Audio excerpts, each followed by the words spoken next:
Do you remember how the original Beyblade ended? I absolutely did not. I had vague memories of Black Dronzer, of Ray's final battle, but not how it all concluded more than 20 years ago. Now, after rewatching the entirety of Beyblade's first series and documenting my thoughts through what became a 6-part review series, we've reached the conclusion. This is my review of the Beyblade finale, the Russian tournament arc. Welcome back to the Did You Know? Thanks for joining me on this goofy Beyblade retrospective review series. It's taken longer to get here than I'd hoped between breaking up the Russia storyline, my trip to Japan, some foolishness outside of my control, but let's finish off this review series once and for all. If you enjoyed this and want to say thanks, the best way to do so is hitting the subscribe button to help me reach 50,000 subscribers. As a little recap, the Blade Breakers won 2 consecutive tournaments in China and the USA, as well as a high-stakes showdown in Europe that was an all-or-nothing bet where the winning team would go to the Russian finals. Upon landing in Russia, Kai recalls his traumatic childhood, his grandfather sending him to a monastery where he was brutally trained to be an evil corporation's superweapon. After obtaining the power he's dreamed of with Black Dronzer, he realizes that by himself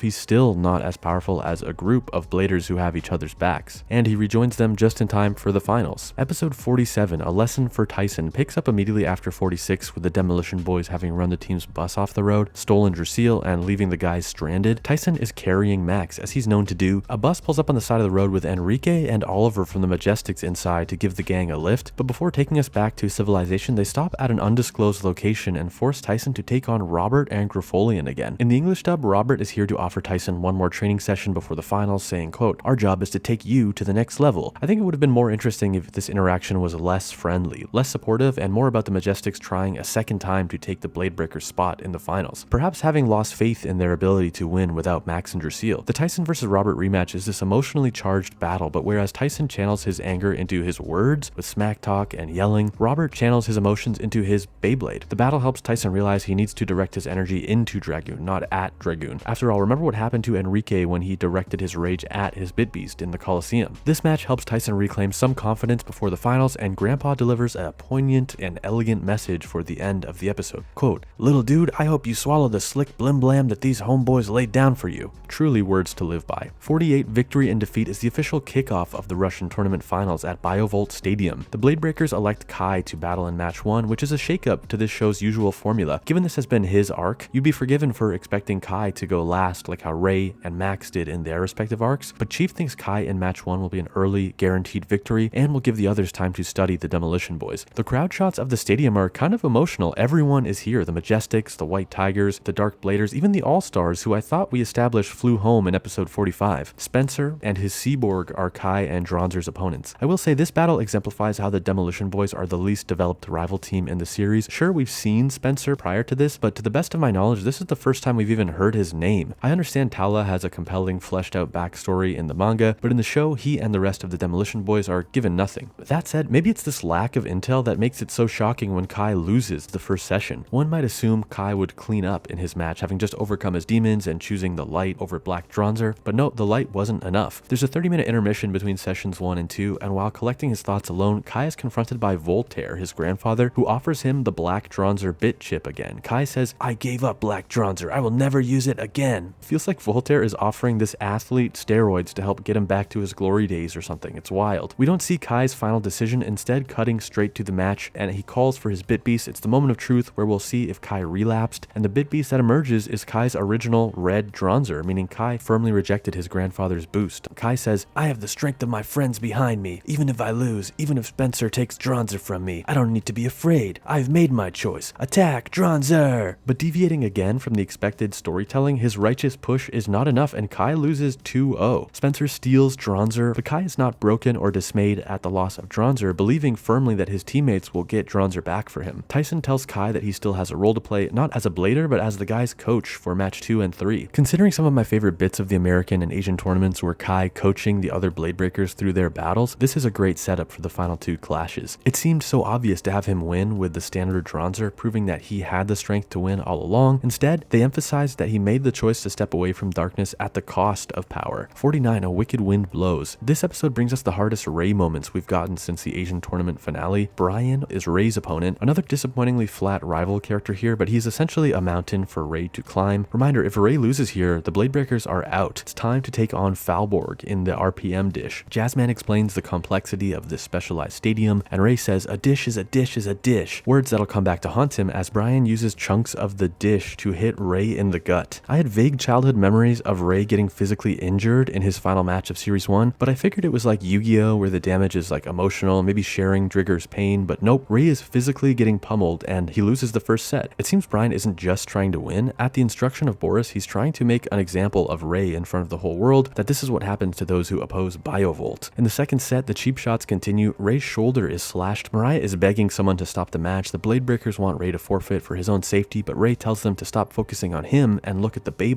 Ray's actually winning the match. He endures the air slashes until just the right moment where Falborg is vulnerable and Drigger knocks him out, tying it up. In between sets 2 and 3, Kai gives Ray serious combat advice like he's his boxing coach in the corner between rounds. Focus on defense, brace for low body shots. This is perfect. If Beyblade wasn't already a sports anime before this moment, it sure as hell is now. At the top of round 3, another one of Brian's attacks slices Ray's headband, causing his absurdly long hair to be revealed. This is another one of those core Beyblade memories. Ray is knocked back and in a half unconscious state has visions of his White Tiger teammates, of the Blade Breakers, of Kai, and finally of Drigger. When he opens his eyes, Drigger is shielding Ray from Brian and Falborg's attack, just like Dragoon shielded Tyson in Rome. Ray's Bit Beast unleashes some kind of miracle attack, glowing brighter than any Bit Beast ever has, shattering Brian's blade before mysteriously vanishing. Ray's unconscious but smiling. The other characters run to his side while the paramedics are carrying him out on a stretcher. Mariah says that while Drigger may be gone, Ray still has his friends in the Blade Breakers and his family, the White Tigers, and that one day Drigger will return. I'm so curious if Ray's arc in V-Force is going to be the quest to retrieve Drigger. I really hope Drigger isn't suddenly back in Series 2, no questions asked, as this had the potential to be a great point of transition into the next storyline. Episode 50, New and Cyber Improved. Boris ensures Voltaire they're all good as he reveals Tala hooked up to and floating in some kind of tank. In the English dub, he says this is, quote, the ultimate Bay warrior. Our genetic programming has infiltrated the subject. He has been reborn. Cyber Tala. I think in Japanese, Tala is just using a sort of incubator that can awaken enhancements that would otherwise be hidden deep within the psyche. It's solid science fiction stuff, but he's not become a cyborg. This doesn't really go anywhere either. Cyber Tala, not needed. A rare flop for an otherwise solid English dub in my opinion. Max's dad arrives in Russia, and with the greatest minds in the Beyblade science and manufacturing space all under one roof, Judy, Emily, the Chief, Max's dad, we get a Super Dragoon for Tyson. Before the finals with Tala, there's one more Kai versus Tyson battle. It's an amicable training match between friends. It's so great that the last of these Kai v Tyson Series 1 battles goes down like this, with Kai's role here not to humiliate or to destroy, but to help Tyson. And Beyblade in hand, Tyson enters the finals. We see characters we've met watching from all around the world. There's Andre and Carlos from the first arc, the weird kid Antonio from the US training camp, and even the President of the United States is watching. And not unlike when Ray fought Lee in the Asian finals, where Lee used techniques from the other White Tigers, Tala attacks Dragoon with Drasil and Dronzer. Kai tells Tyson, you know our Bit Beast moves better than he does, and he's right. Tyson wins the first match. Robert has a goofy line here from the stands, quote, I must say that Tyson may not come from royalty, but he is certainly the new king of Beyblading. In the second set, Tala abandons the mind games and instead brings out his own Bit Beast, Wolborg. It whips up a blizzard that eventually separates Tala and Tyson from the outside world. Tyson opens his eyes to find himself trapped with Tala, cage match style, inside some sort of crystal palace made of ice, and that's the end of the second last episode. In 51, Final Showdown, we get right into it. Tyson is trapped in the stadium and can't communicate with the outside world. In one of the most absurd lines yet, Tala explains, quote, we've warped into another dimension. When our Bit Beasts collided, we fractured the space-time continuum and were sent here to finish our battle. I was certain this was an English dub edition because while it's extremely anime to have the final two warriors go so hard that their clash creates a pocket dimension, it didn't really match what I was seeing on screen. It sort of just looked like they were in an ice palace. But no, in the Japanese, they also insist Tala created a pocket dimension for the finals. Inside the ice palace, or the pocket dimension, Tala summons a small army of captured Bit Beasts to fight for him. Dragoon loses the second set, but Tyson's grinning going into the final session. Outside, Judy begins forming a contingency plan of sorts in the event that Tyson loses and Cyber Tala steals Dragoon. The only ones left who can stop Biovolt from world domination would be the Majestics plus Kevin from the White Tigers. I genuinely love this scene and that the show remembered that Kevin actually never lost his War Monkey Bit Beast to Black Dronzer. Tala is in disbelief that Dragoon and Tyson are still standing and says, I'll show you that pure power will win in the end. If it wasn't obvious, Tala is Kai in another life. Kai without the friendship of the Blade Breakers. Tala fuses all his stolen Bit Beasts into the ultimate weapon. It's sort of just a ball of energy like the sun. For a Bit Beast Chimera, it could have looked a lot more interesting, like, I don't know, Chimeramon. As we approach the final 5 minutes of Beyblade Series 1, Dragoon suddenly speaks to Tyson, like in English, and says, as long as you maintain your belief in me, Tyson, I shall never abandon you. Or in Japanese, as long as you don't lose hope, I won't lose power. The Monster Tamer fan in me has loved seeing the kids grow alongside their sacred beasts. If this was was a Digimon or a Pokemon, Dragoon for sure would have evolved to a final form here in this scene. Kai says to Tala, "You're taking us all on. Blading's about working together and not just power. We are one." And after a Dragon Ball Z style beam struggle, we see Bit Beasts being liberated, flying back to their owners. Dracila is back, Dronzer is back, Talus Wolborg is down, and before we know it, Tyson is the new world champion of Beyblade. From the stands, Voltaire and Boris start panicking. Quote, "My life's work ruined in the hands of a petulant child." Dickinson and the boys, again acting more like international super spies than a Beyblade commission, tell the Russians that the BBA has collected so much evidence that Biovolt is finished. Voltaire, practically twirling his mustache, goes, "Never, this isn't over, it's just a bump in the road," and runs off. Then in what is essentially our epilogue, still in Russia but outside the arena, Kai tells Tyson but also the audience news that will pave the way for V-Force and G-Revolution. Seeing as the World Championships are over, the Blade Breakers don't exist anymore. The guys have disbanded on good terms. Since they're no longer teammates, Kai wants a shot at the new world champion and cheekily takes out his launcher. Max says, "Don't forget about me, I want to take on the world champ too." So does Ray, Lee, Michael, Mariah, the Dark Bladers. Essentially every key player in the series thus far gathers to take on the new champ. Tyson loves the thrill of the challenge, obviously. It's all good vibes. Then as we count down and let it rip, we end the series with the promise of an off-screen battle royale featuring every major Blader we've met thus far. For the last time, let's run through our arc awards. Emotional MVP of the arc, Kai, of course. Comedic MVP of the arc, I think it's Boris, just for his pure villainy. Nobody else made me laugh quite like he did when he announced Cyber Tala, or when he first showed us those child Bladers letting it rip in the Abbey Square until they collapsed. The Done Dirty award must go to Max here for having his Dracil stolen before the tournament finals, though he did have a fantastic moment with his skydiving save and the Dracil Fortress debut and the battle against Evil Kai. But that is Beyblade Series 1, a show that meant a ton to me as a child that I expected to be kinda bad when rewatching as an adult. I quickly found myself charmed by and pleasantly surprised with the quality of the storytelling, the voice acting, the animation, to say nothing of the music that I couldn't really touch on or feature in these reviews due to copyright, but that is so good I have on my jogging playlists. The Beyblade anime could have easily been just a glorified toy commercial, and yes, some people will always see it as exactly that, but my rewatch proved to me that it was much more than that, and I hope I proved it to you in this multi-part review. It was a show that knew the tropes of sports anime and tournament arcs well enough to play with our expectations, creating genuinely shocking and hype-inducing shakeups in its most important matches. It was a show that understood the monster tamer / monster battling craze of the late 90s, early 2000s, deciding to not just be a sports anime but also to inject mythical monsters into the storyline. When it was implied that Beyblades are just the latest vessels that ancient deities across cultures have chosen as their hosts, my jaw was on the floor with how cool of a premise that was. It was a show that focused on the human issues, the kid-centric issues of its core cast surprisingly well. Ray's guilt at moving away and his inability to communicate his reasons to his old friends, Max feeling neglected by a parent who's preoccupied with work, Kai growing up in an abusive environment that made him cold and cruel to others. If the goal was to sell spinning tops, none of those things were necessary, but Beyblade managed to deliver that stuff consistently across 51 episodes when nobody asked for it and certainly nobody expected it. People talk about Digimon Adventure as a show that wrote its kid cast like actual humans, and I think Beyblade Series 1 deserves that accolade as well. At the end of the road here, I'm incredibly glad to report that the original Beyblade is well worth a rewatch. Whether you just want to poke fun at the goofy dub with some old friends, pop off to its ridiculously catchy English soundtrack, or watch alone quietly, genuinely waiting to see how a climactic match will play out, Beyblade Series 1 is going to hit the spot for you.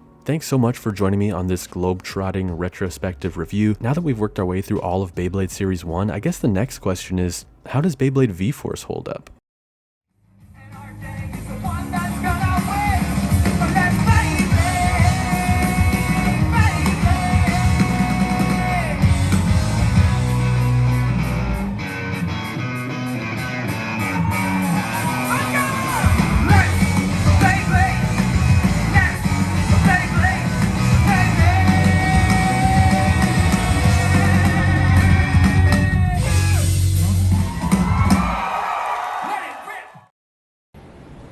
Let it rip.